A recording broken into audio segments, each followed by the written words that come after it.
र अब हामी बिस्तारै बिस्तारै पेपरलेस भन्दाखेरि म तपाईँलाई भन्छु म नोबेल ब्याङ्कमा इन्ट्री गर्दाखेरि र अहिलेसम्म हामीले काम गरेकोमा हामीले डिजिटल्ली सबै गऱ्यौँ। अहिले डिजिटल्ली लोन एप्रुभ गर्छौँ, डिजिटल्ली मेमो एप्रुभ गर्छौँ। मेरो टेबलमा आजको डेटमा फिजिकल कुनै पनि मेमो या फाइल आउने भनेको चाहिँ बोर्डको मेमोहरू जसलाई साइन गरेर बोर्डमा पठाउनु पर्ने व्यवस्था छ, त्यो मात्रै हो। त्यो बाहेक क्रेडिट एप्रुभलको कुरा होस्, लोन एप्रुभलको कुरा होस्, कुनै पनि एप्रुभलहरू हाम्रो सबै डिजिटल्ली आउँछ। मोबाइलमा समेत त्यो मेरो छ।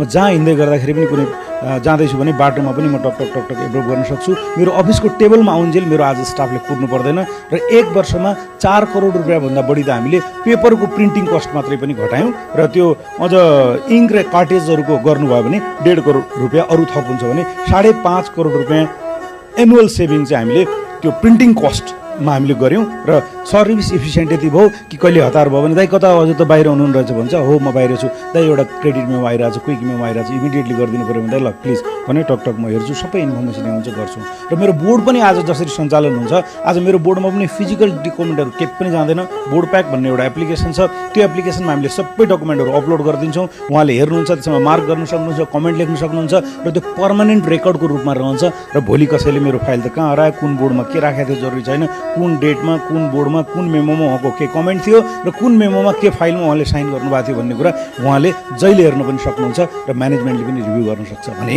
हामी डिजिटाइजेसनको जमानामा हामी वास्तवमा ब्याङ्किङ सेक्टर यसरी अगाडि बढेका छौँ भन्नुको मतलब हामी हरेक चिज कस्टमरलाई सर्भिस दिने कुरादेखि लिएर इन्टरनल कुनै पनि प्रोसेसहरू एप्रुभलका प्रोसेसहरू पनि डिजिटाइज गरिरहेका छौँ।